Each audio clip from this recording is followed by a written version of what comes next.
عمر نہایت مؤدب دیندار، اپنے والدین کی اکلوتی اولاد، والدین کی آنکھوں کا تارا، تمام دوست احباب اس کے اعلیٰ اخلاق کے گرویدہ۔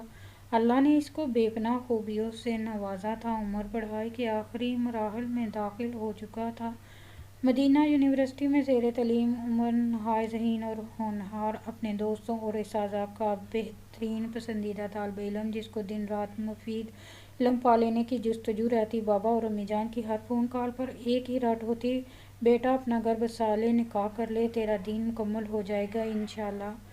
ہماری زندگی کا کوئی بھروسہ نہیں، نہ جانے کب زندگی کی بازی ہار جائیں۔ ہم چاہتے ہیں تیرے لیے اپنے ہاتھوں سے دیندار نیک لڑکی بیاہ کر لائیں، جو تیرے دین اور دنیا کا کل سرمایہ ہوگی اور تیری آنے والی نسلوں کو پروان چڑھائے گی انشاءاللہ۔ عمر، جو نہایت ادب سے والدین کی نصیحتوں کو سن رہا تھا، آخرکار اس کو ہتھیار ڈالنے پڑ گئے۔ لمبی سانس لے کر بولا: ٹھیک ہے بابا جان، جیسے آپ کی خوشی ہے، میں خوش ہوں، لیکن میں صرف 2 ہفتے کی چھٹی لے کے آ سکتا ہوں۔ مجھے واپس آ کر امتحانات کی تیاری کرنی ہے انشاءاللہ۔ عمر بیٹا، ایک بہت اچھا رشتہ ہے، میرے بہت قریبی دوست کی بھانجی ہے، تمہاری ماں مل چکی ہے، اس سے بہت ہی عمدہ اخلاق اور اعلیٰ صفات کی مالک ہے، تیرے لیے بہترین جیون ساتھی ہوگی، اور میں بھی اپنی تحقیق کروا چکا ہوں۔ الحمدللہ۔ عمر کا دل تھوڑی دیر کے لیے خیالی تصورات میں چلا گیا۔ تھوڑی دیر خاموش رہنے کے بعد: ٹھیک ہے بابا جان، جو آپ کو مناسب لگتا ہے کر گزریں، مجھے پورا یقین ہے آپ کا یہ فیصلہ خیر سے خالی نہیں ہوگا۔ آپ نے ہمیشہ میری بہترین رہنمائی کی ہے اور مجھے آپ کی پسند پہ کوئی اعتراض نہیں ہے۔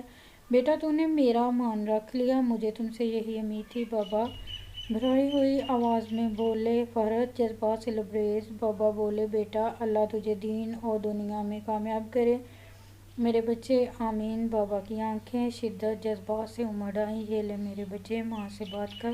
ماں کی ممتا جو پہلے ہی نچھاور تھی، اپنے فرماندار بیٹے پہ سلام اور دعا کے طویل سلسلے کے بعد امی بولی: میرے چاند، تو جمعرات کو آ رہا ہے، تو کیا ہم نکاح جمعے کی نماز کے بعد طے کر لیں؟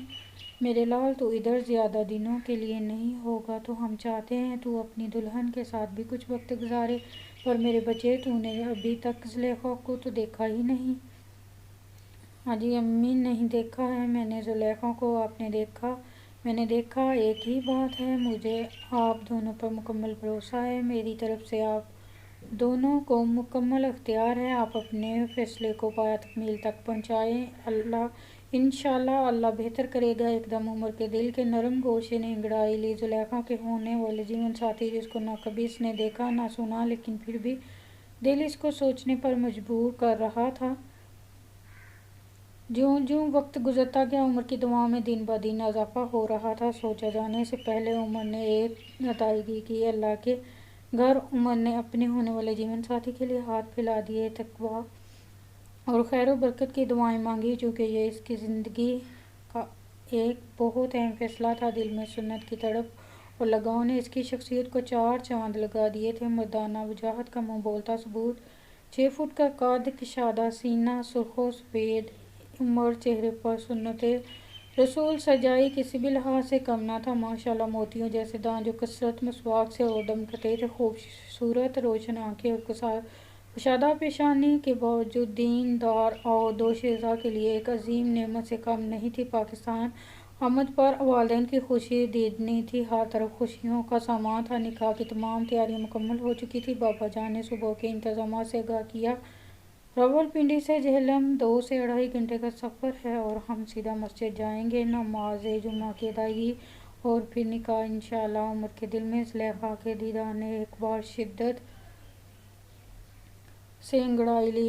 اندیکھی انجان زلیخا اس کی زندگی کا حصہ بننے جا رہی تھی۔ وہ وقت بھی آن پہنچا تھا۔ دعائیہ کلمات اور مبارکباد کی پرجوش آواز بلند ہو رہی تھی، چھوارے اور مٹھائی کا دور دورہ چل رہا تھا، فضا میں مسرت بھرے قہقہے بلند ہو رہے تھے۔ طے پایا رخصتی نماز عصر کے بعد انشاءاللہ۔ چند قریبی لوگوں کی بارات رخصتی کے لیے پرتوڑ رہی تھی کہ سر سے پاؤں تک ڈھکی زلیخا کو امی نے اپنے پہلو میں بٹھایا۔ بابا جان نے ڈرائیونگ سیٹ کو سنبھالا اور پھر عمر اگلی سیٹ پر بابا جانی کے ساتھ پرجمان ہوا۔ کچھ دیر بعد گاڑی جی ٹی روڈ پر فراٹے لے کر رہی تھی۔ بابا جان اور عمر ملکی حالات پر محو گفتگو تھے۔ عمر کی بھاری مدہ نواز زلیخا کو بہت بھا گئی، جبکہ امی جان زلیخا کو ساتھ لگا کر بار بار دعائیہ کلمات دہرا رہی تھی۔ مسافت کو مد نظر رکھتے ہوئے بابا جان نے کہا، کیوں نہ کسی جگہ پہ رکا جائے، لیکن امی باز تھیں کہ مغرب سے پہلے گھر پہنچا جائے۔ دھیرے دھیرے روشنی سورج کی تپش کھو رہا تھا۔ زلیخا کو دل دھک دھک کر رہا تھا، لیکن دل ہی دل میں دعائیہ کلمات تھے۔ اجنبی منزل کا عجیب طرب شوق اور تجسس کے ملے جلے جذبات کا امتزاج۔ ٹھیک آدھا گھنٹہ مغرب سے قبل وہ اپنے گھر کے دروازے پہ تھے۔ امی سے چابی لے کر عمر نے مین گیٹ کھولا۔ چنانچہ موقع غنیمت جان کر زلیخا نے دولہا جی کو دیکھنے کی ٹھانی، لیکن گیٹ کھولتے ہی دولہا